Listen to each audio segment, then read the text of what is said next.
Forget what you've seen in movies. Forget the heroic last stands. If you are not already running within the first 90 seconds of realizing what's happening, your chance of survival drops by over half. That's the blunt, unsettling statement. The first 24 hours don't just matter. They decide everything. By the end of this, you will understand the single, non-negotiable action you must take in that first minute. An action that has nothing to do with grabbing a weapon or your family. Most people get this catastrophically wrong because they believe in a comforting illusion, the illusion of time.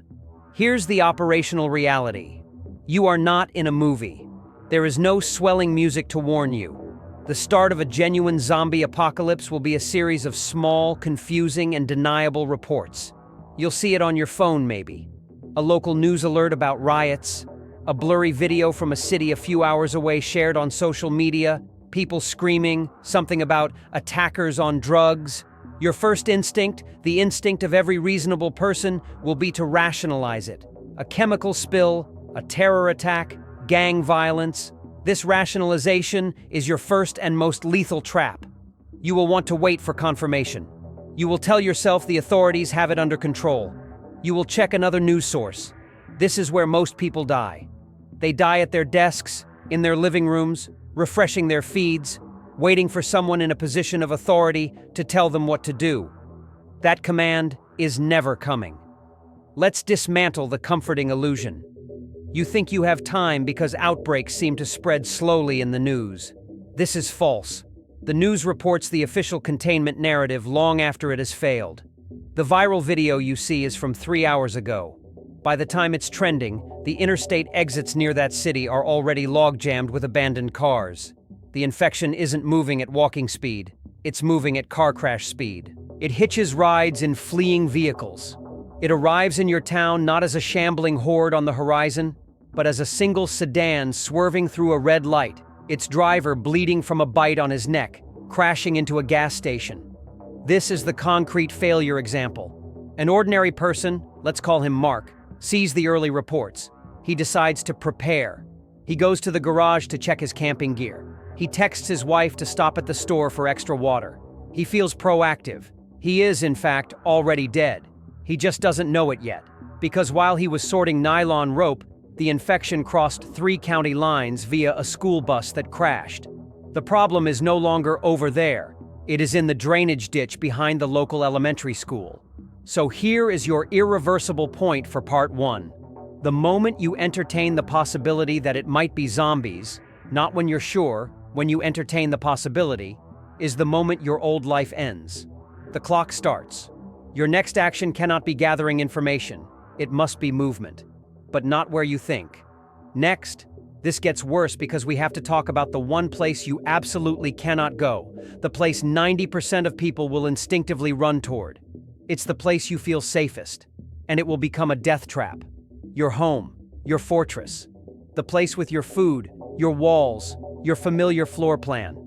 It is the worst possible place for you to be when the first 24 hours begin. This is a direct contradiction of every common belief about survival. You think you're going to hunker down. You are signing your own death warrant. Because survival in the first day isn't about supplies, it's about position. And your home is in the worst possible position. Let's be honest. Your home is not a castle, it's a target. It's connected to a grid, water, power, gas, that will fail chaotically and dangerously. It's in a location known to every desperate person within a 5-mile radius, your neighbors. And it's filled with emotional anchors that will slow you down when seconds count. The threat to your assumptions here is total. You are not safer where you are most comfortable. You are in maximum danger. Here is the short, uncomfortable statement. The first wave of the infected won't kill you. Your neighbors will. The concrete failure example is Susan. Susan heard the news. She's smart, she's prepared. She follows her plan. She bolts her doors, moves furniture in front of the windows, and gets her family into the reinforced basement. She feels a surge of relief. She's safe. This feeling is the killer, because 90 minutes later, the power goes out. Not everywhere, just on her block. An hour after that, a car plows into the fire hydrant on her corner. Water floods the street. She hears shouting. It's the Thompson family from 3 doors down. Their son has a bad asthma attack. They need to get to a hospital, but the roads are gridlocked. They are banging on doors, screaming for help. Susan has an inhaler in her medicine cabinet. Does she open the door?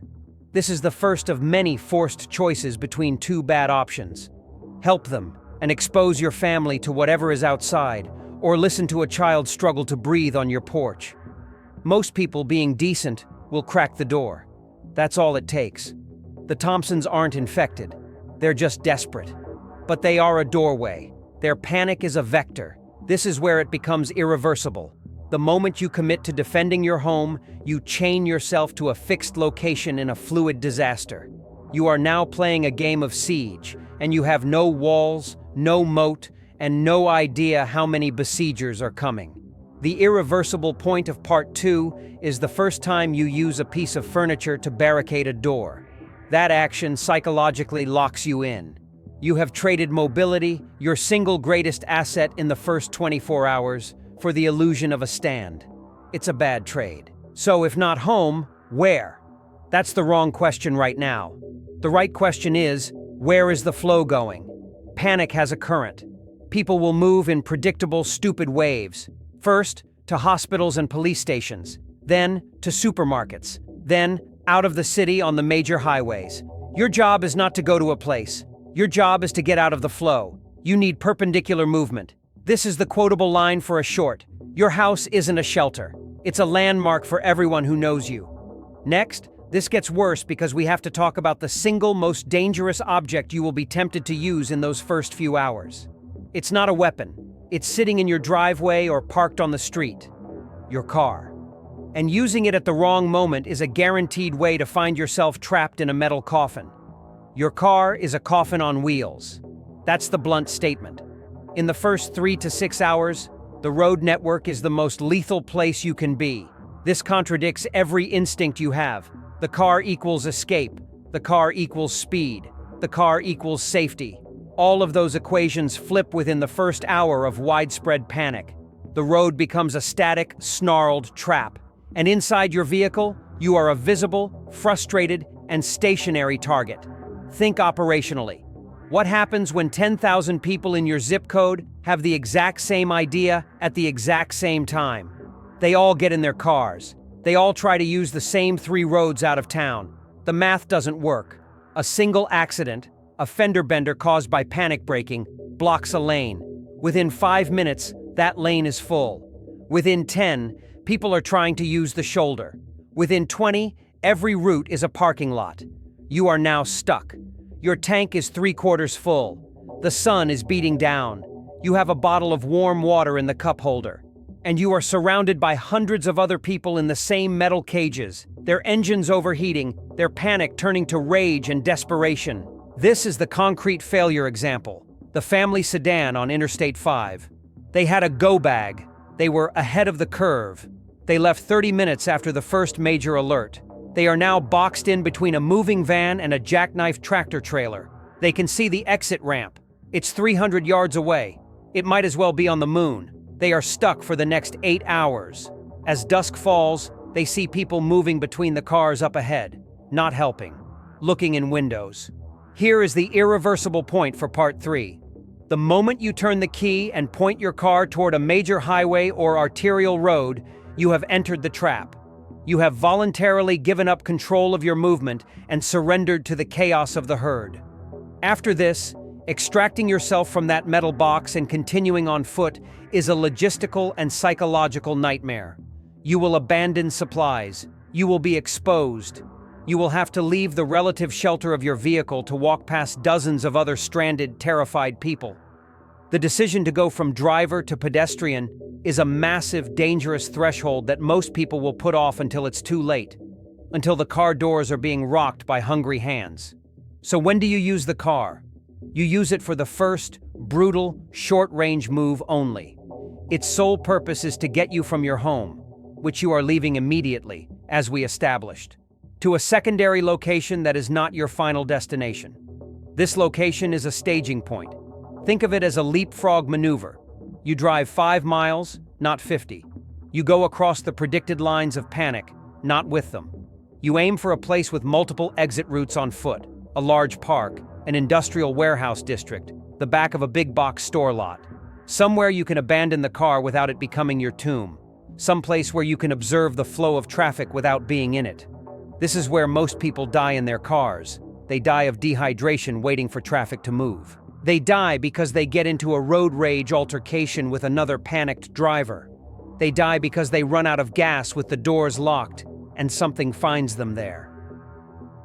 The quotable line for a short: a traffic jam isn't an inconvenience.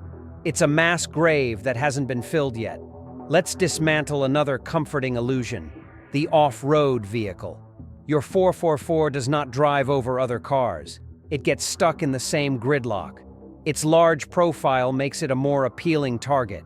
Its supposed capability breeds overconfidence, luring you into attempting routes that will ultimately choke with other overconfident people. Your vehicle is a tool for a very specific, short-duration task. It is not your savior. Next, this gets worse because we have to address the thing you're all thinking about: your loved ones.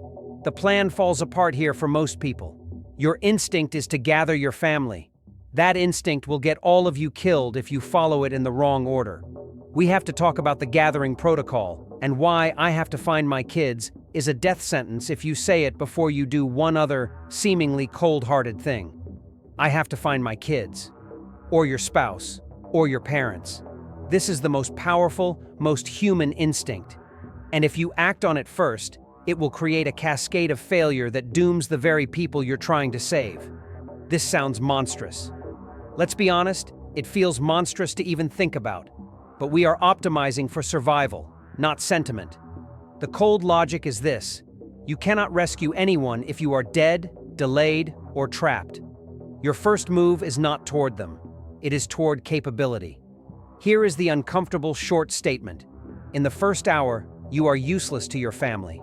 You are an emotional liability. You need to become an asset. And that transformation does not happen at home. It happens at a specific, non-obvious location you must reach alone and fast. Think about the concrete failure example. Mike's daughter is at elementary school. His wife is at work across town. His plan is to get home, get the bug-out bags, then get them. It's a logical sequence. It is also a death sequence. Mike fights traffic for 45 minutes to get home. He spends 20 minutes inside gathering gear, just like he planned. He then fights more traffic toward the school. He finds the entrance swarmed with other frantic parents in cars. The school is in lockdown. He can't get in. He's now stuck in a panicked crowd outside the main gate, screaming his daughter's name.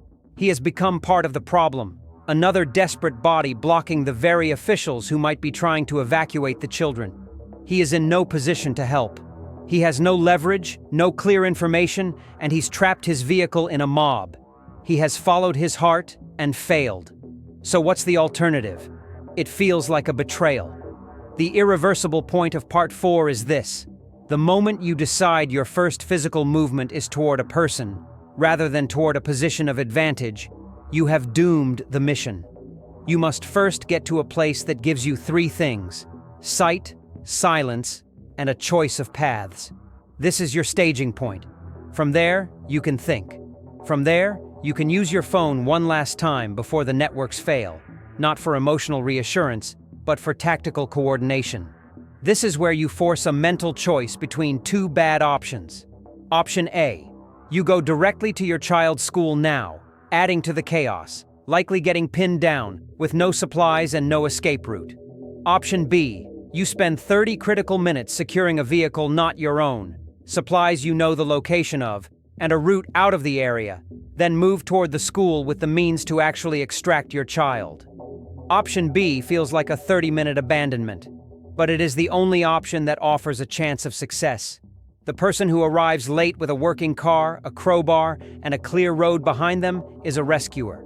The person who arrives first, empty-handed and panicked, is just another victim. The gathering protocol is brutal. Your first communication is not "I'm coming." It's a pre-agreed code, a single-word text, anchor, or rally. It means, stop where you are if safe, do not move toward me, await further instructions, conserve your phone battery. This requires pre-planning of a chilling clinical nature.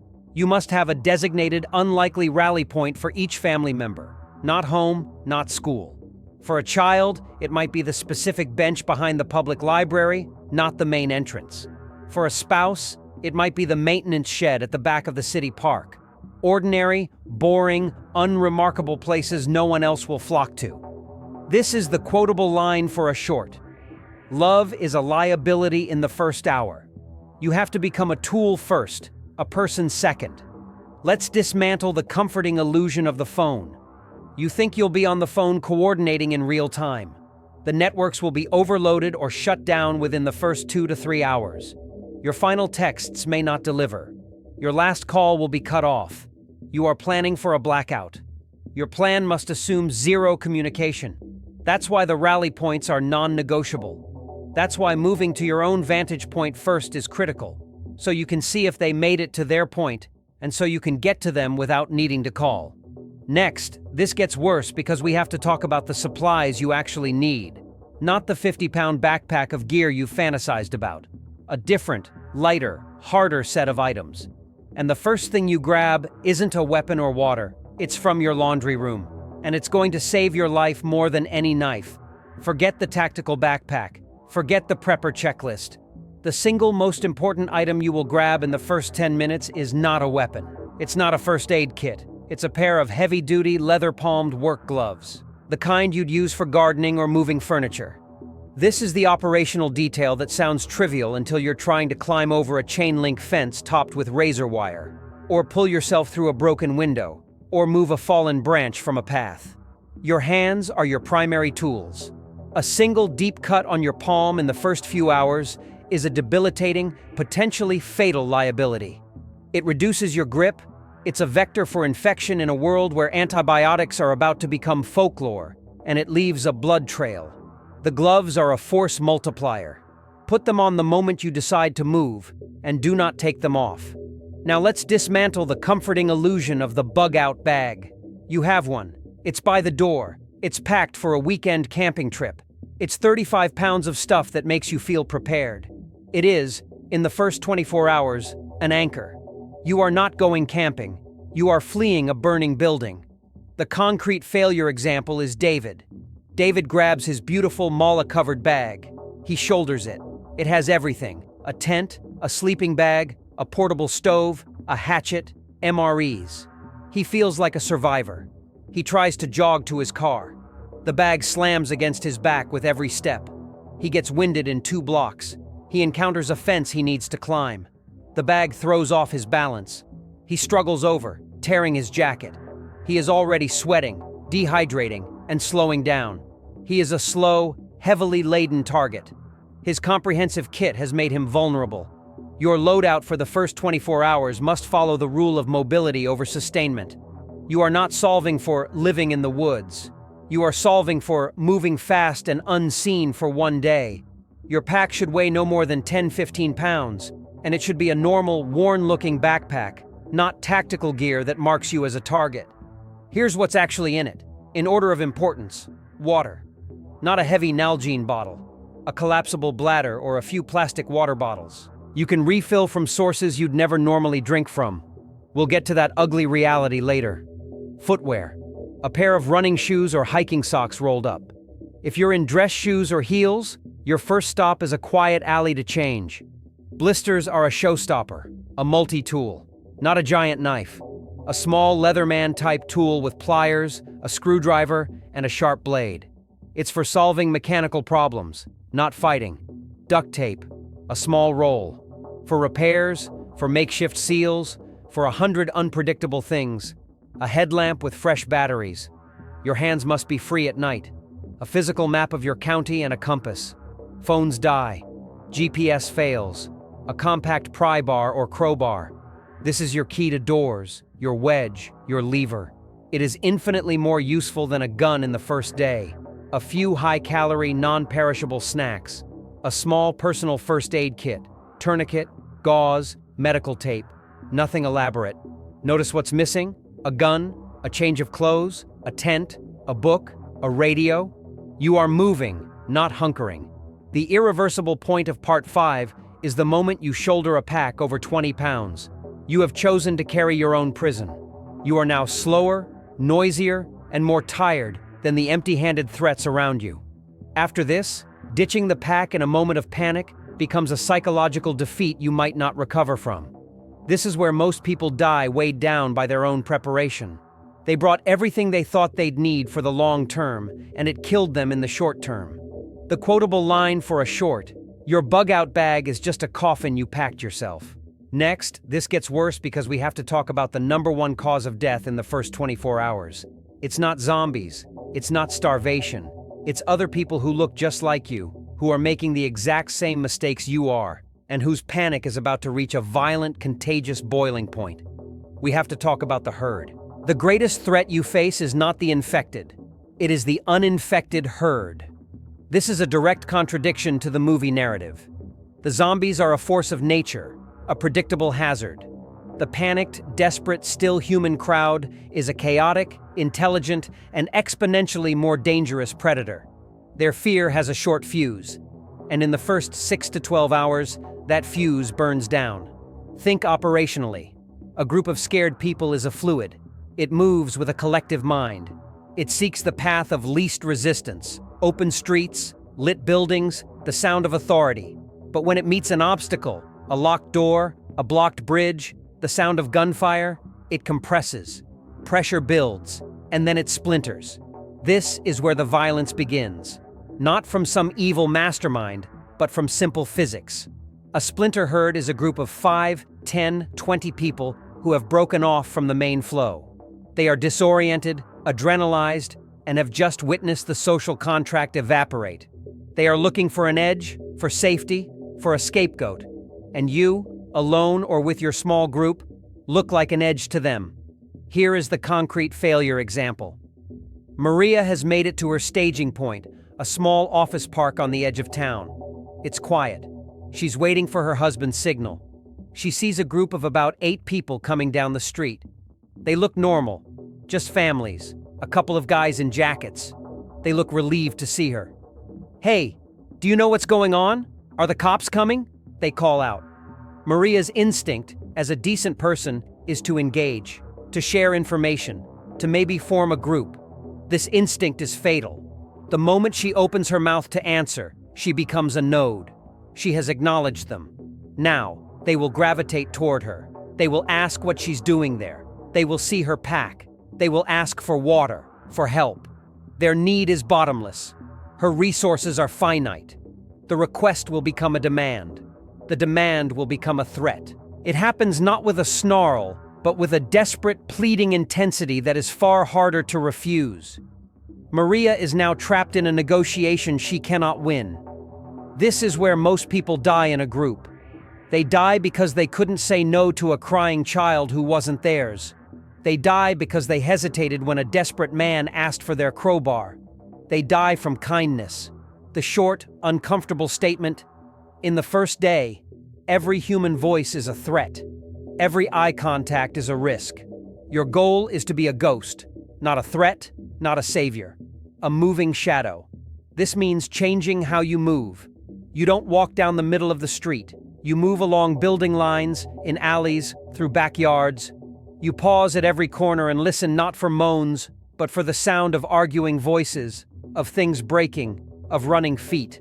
The sound of human chaos is your primary warning system. This is the irreversible point of Part 6. The first time you make prolonged eye contact with a stranger and attempt to communicate. You have just established a social bond. In the old world, that was safety. In the new world, that is a chain. That person or group will now factor you into their survival calculus. You are no longer a ghost. You are a character in their story. And you have no control over what that story is. Are you a helper? A hoarder? A threat? After this, extracting yourself from that social gravity will require an act of perceived betrayal that could turn violent. You are constantly being forced to choose between 2 bad options. Option A. Move silently through a dark, potentially hazard-filled alley. Option B. Take the well-lit main street where you can see farther, but where you are also completely visible to every other person looking for an advantage. The correct choice, almost always, is the alley. The known physical hazard is preferable to the unknown human one. The quotable line for a short: "The most dangerous animal in the apocalypse is the one that can still feel sorry for you." Let's dismantle the comforting illusion of strength in numbers. In the first 24 hours, a group is a liability. It is louder, slower, and more noticeable. It requires consensus, which requires time you do not have. It attracts attention. Your ideal unit size is 1 to 3 people who already have absolute, pre-agreed trust. Anyone else is a risk vector. Next, this gets worse because we have to talk about the environment itself turning against you. The lights are about to go out. Not just the street lights, the internal lights in every building, in every refrigerator, in every pump station. And when the grid fails, it fails in a way that creates new, instant, and invisible death traps. We have to talk about the silent flood. The power grid is a single, interconnected organism. And when it dies, it doesn't just go dark, it convulses. This isn't about flickering lights and a quiet night. This is about a series of physical, cascading failures that will reshape your environment into a trap-filled maze within minutes. The most immediate and lethal of these is water. Here is the blunt operational fact. Within 2 hours of a major grid failure, municipal water pressure will drop to 0. But before it does, it will do something worse. It will reverse. This is where most people die from the environment, not from bites. They die because they took one last, desperate drink from a tap. Think about the concrete failure example. The Thompson family, the ones from earlier with the asthmatic kid, they avoided the bite. They're now holed up in their bathroom on the 2nd floor, hiding from the sounds downstairs. They're thirsty, scared. The dad turns on the bathroom faucet. A trickle of brownish water comes out. He thinks, it's just sediment. He lets it run. It clears a little. He cups his hands and drinks. He gives some to his son. An hour later, they are both vomiting uncontrollably.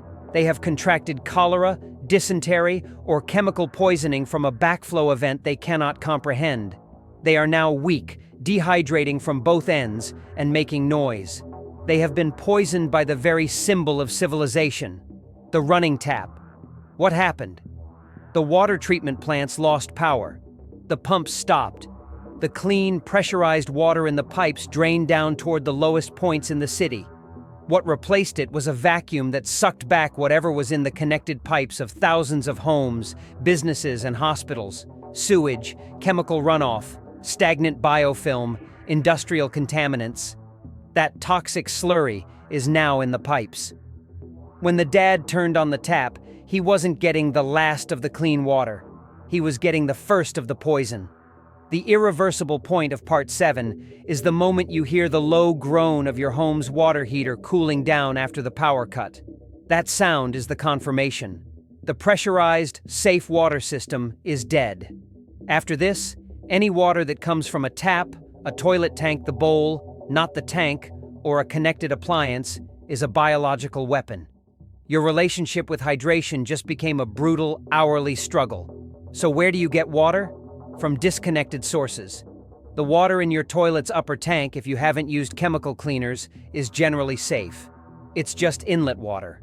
The water heater tank itself contains 40-80 gallons of potable water. You must drain it from the valve at the bottom. Rainwater collected in a clean trash can. The water in the reservoir of a coffee maker. The ice in the freezer, which will melt slowly. You are looking for water that was isolated from the main system before the failure. This requires tools and time you may not have. Hence the crowbar in your pack, to access mechanical rooms, to break into external commercial water cooler tanks. This is the quotable line for a short. When the taps run brown, they're not offering dirt. They're offering a death sentence. But water is just the first environmental betrayal. Next is gas.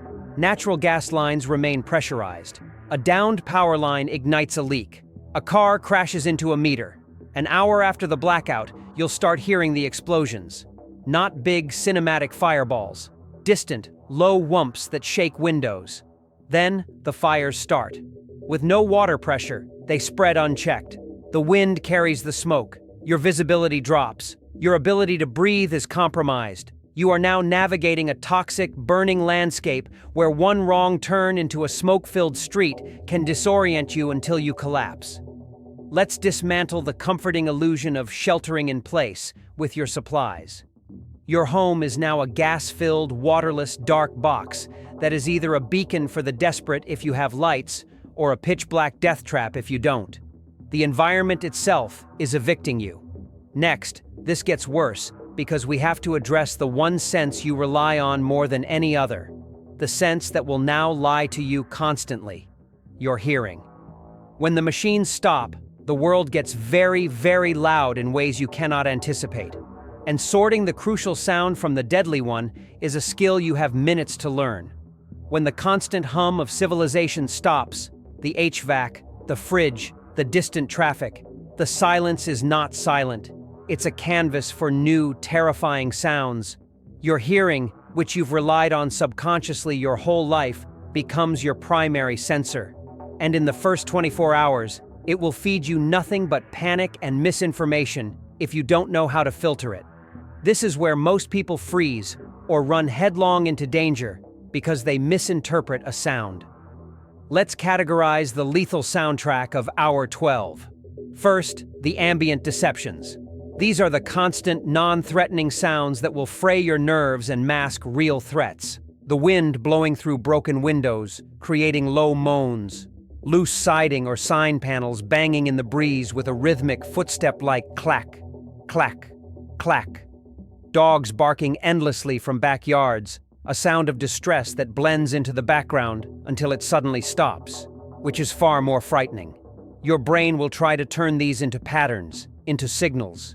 It will tell you that moan is a zombie, that banging is someone at the door. You must learn to identify and discard these. They are the static. Second, the human signals. These are the sounds you must track with absolute focus. They are not screams. Screams are too late. The event has already happened. You are listening for the precursors. The sharp, urgent arguing of a group breaking down. The sound of many feet moving together at a pace faster than a walk. A panicked jog or a stampede. The distinct, dry snick of a pocket knife opening. The clatter of a trash can knocked over in haste. These are the sounds of decisions being made, of situations escalating. They give you vector and velocity. A scream tells you, danger here. Arguing and running feet tell you, danger moving that way. Third, the infection signals. This is the short, uncomfortable truth. The infected in the early stages are not groaning brines. They are mostly quiet. The sound you're listening for is the wet click. It's the sound of a mouth that isn't being consciously controlled, of saliva and air. It's the sound of irregular, stumbling footsteps that don't avoid debris, a shoe scuffing gravel, a leg brushing through a hedge. It's the low, rattling breath of a compromised respiratory system. It is subtle. It is easily missed beneath the ambient deceptions, which is the point. The concrete failure example is Alex. Alex is hiding in the stockroom of a looted convenience store. It's dark. He hears a clunk from the front, then a slow, scraping sound. His brain, wired by movies, screams, "Zombie!" He panics. He bolts out the back door, making noise, and runs straight into the middle of a street where a splinter herd from Part 6 is arguing over a parked van. They see him. He's now the focus. The sound he heard in the store? A ceiling tile waterlogged from a broken pipe, finally giving way and dragging a wire across a shelf. He died because he misclassified a sound. Here is the irreversible point of Part 8. The first time you act on a sound without visually confirming its source. You have surrendered control to your panic. After this, you are in reaction mode, not navigation mode. You are being herded by noise. You are forced to choose between two bad options constantly. Option A, move toward a sound of human distress, a child crying to investigate or help. Option B, use that sound as a directional marker and move precisely away from it. You must almost always choose B. The crying child is a vortex of danger, surrounded by parents, threats, or worse. It is a tragic, horrible lure. Your mission is not to save strangers. Your mission is to reach your rally point. Every deviation is a gamble with your family's survival. The quotable line for a short: in the apocalypse, your ears are your radar, and every signal is a threat.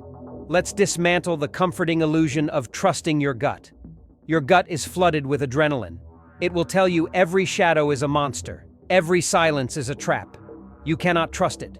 You must trust a colder process. Stop. Crouch. Breathe. Listen for 10 full seconds. Categorize. Is it ambient? Human? Infection? Only then do you look. This process feels like an eternity. It is the only thing that buys you real time. Next, this gets worse because the sun is going down. Nightfall in the first 24 hours is not just an absence of light, it is a fundamental shift in the rules. The advantage flips. And the most dangerous creature in the new dark isn't the infected. It's the one with a flashlight. Nightfall is the great filter. It separates the moving from the trapped. If you are not already in your final, secure, and utterly dark position by the time full darkness sets in, your odds of surviving until sunrise drop to near zero. This isn't about being afraid of the dark. This is about a complete inversion of the tactical landscape.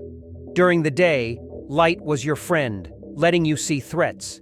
At night, any light is a target. And the most dangerous thing you can be is the person holding it. Let's be honest. Your instinct is to turn on a flashlight, to see the threat, to dispel the fear. That instinct will get you killed faster than stumbling blindly. A flashlight in the darkness of a total grid outage is a beacon visible for miles. It doesn't illuminate the danger. It paints a bullseye on your chest for every desperate person, every panicked group, and every predatory thing that sees it. They may not even be hostile at first. They will simply move toward the light, because light equals safety, order, other people. You will attract a crowd in the dark without ever seeing them approach until they are 10 feet away, outlined in your own beam. Here is the concrete failure example. Chloe and her brother have made good time. They're in the industrial district, close to their rally point. Dusk deepens into night. It's pitch black. Chloe, nervous, clicks on her small LED flashlight. The world shrinks to a cone of stark white light and impenetrable blackness beyond. She feels a little better. They move forward. 2 blocks later, she hears a voice call out from the darkness. "Hey! Over here! We have help!" She swings the beam toward the voice. She sees 4 people standing by a fence, waving. They look normal. Relieved, she moves toward them. As she steps into the circle of her own light, she realizes 2 of them are holding pipes. The man who called out says, "We need your light, and your bags." She is now disarmed by her own need to see. The light robbed her of her night vision and handed control of the encounter to the people in the shadows. The irreversible point of Part 9 is the moment you create artificial light in an unsecured location. You have just announced your position, destroyed your natural night vision for 30 minutes, and surrendered all initiative. After this, you are a lighthouse in a sea of sharks. You cannot turn it off and vanish. The after image of your light is burned into the retinas of everyone who saw it, and they know your general direction. So how do you move at night? You move like a ghost, using ambient and reflected light only. You wait for the moon. You use the faint glow from distant fires. You stick to lighter-colored surfaces that reflect what little light exists. You move in short, careful increments, then stop to let your eyes adjust. You rely on touch and sound more than sight. This is agonizingly slow. It is the only way to be invisible. This is where most people die in the dark. They die because they lit a candle in a room and someone saw the flicker in the window.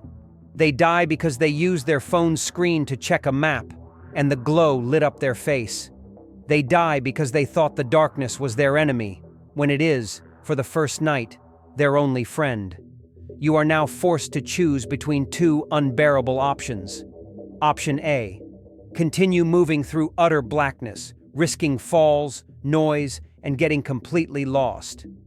Option B: find a hide, a small, enclosed, defensible space like a storage container, a dumpster enclosure, a maintenance closet, and seal yourself in until first light, knowing you are wasting precious hours and may be trapped if discovered. The correct choice is almost always the hide if you are not within 30 minutes of your rally point. Motion at night is lethal. Stillness in darkness is safety. The quotable line for a short. In the first night, a flashlight isn't a tool, it's a dinner bell. Let's dismantle the comforting illusion of securing a building for the night. You cannot secure an unknown building in the dark. You will not find every entrance. You will not know what's already inside. The sound of you barricading a door is as good as a shout. Your hide should be small, unpleasant, and not worth looting. A space no one would choose. Which brings us to the final quiet horror of the first 24 hours. The last hour before dawn. This is when the human mind breaks. This is when the cold, the thirst, the terror, and the silence become unbearable. This is when people who have been hiding alone start talking to themselves, or crying, or decide to just make a run for it as the sky lightens. The pre-dawn gray is the most dangerous time to move because every other desperate ghost has the same idea. The final threshold is not a zombie horde. It's your own exhaustion convincing you that the danger is over because you can see again. It isn't. The rules have just changed one last time. Next, we condense everything into the one action that matters more than all the others. The single decision that the first 24 hours are designed to force upon you. It's not about what you carry or where you go. It's about what you are willing to become by sunrise. By sunrise, the first 24 hours are over. The decision has been made, not by you consciously, but by the sum of every choice, every hesitation, every rationalization you clung to. The world has been divided irreversibly into two types of people, not the living and the dead. The two types among the living, those who are still persons and those who are now tools. This is the dominant concluding statement. The first day does not test your strength or your supplies. It tests your capacity for self-objectification. To survive, you must, for 24 hours, stop being a person with a past, with sentimental attachments to your own identity, and become a single-purpose tool. Your purpose is not even survival. That's too vague. Your purpose is translocation from point A, a population center, to point B, a predetermined, isolated rally point. Every thought, every feeling, every memory that does not serve that purpose is a liability you must discard. Let's be honest. The person you were yesterday is gone. That person believed in society, in time, in help arriving, in the inherent goodness of others, in the safety of their own home. That person is a memory. The tool you must become has no beliefs. It has only functions: move, observe, filter, avoid. It does not grieve the past. It does not hope for the future. It solves the immediate physical problem in front of it. It feels no pride and no shame. It drank from a muddy birdbath to avoid the poisoned tap. It hid in a foul-smelling dumpster enclosure while human voices passed by. It did not call out. It did not help. It remained still and silent.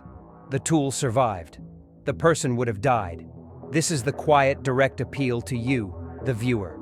If you live in a city, your only task in the first 24 hours is to cease being a citizen and become a fugitive from your own civilization. If your plan depends on authorities restoring order, you have already planned to die waiting. If you think you're neutral, that you can just hide, the tide of panic will find your door and break it down. The first day is not about outrunning the infected. It is about outrunning the collective madness of the uninfected herd and outrunning your own outdated software, your humanity, as it was defined by a world that no longer exists. The irreversible point of the entire 24 hours is the moment you realize, in your gut, that no one is coming to save you. Not the police, not the army, not the news. That moment of utter lonely clarity is the threshold. Everything before it was the old world dying. Everything after is the new world, where you are alone and where your only value is your operational effectiveness. The script of the first day is written in mundane, brutal choices. Do you take the heavy photo album or the extra water bottle? The water bottle. Do you risk a shortcut through a dark basement or take the longer, open route? The basement. Do you answer a whispered plea from a dark doorway? You do not. You keep moving.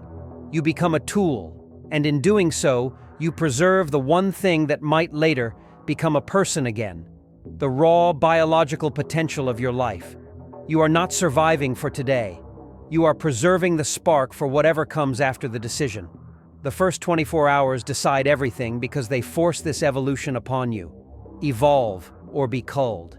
It is that simple, that clinical, that cold.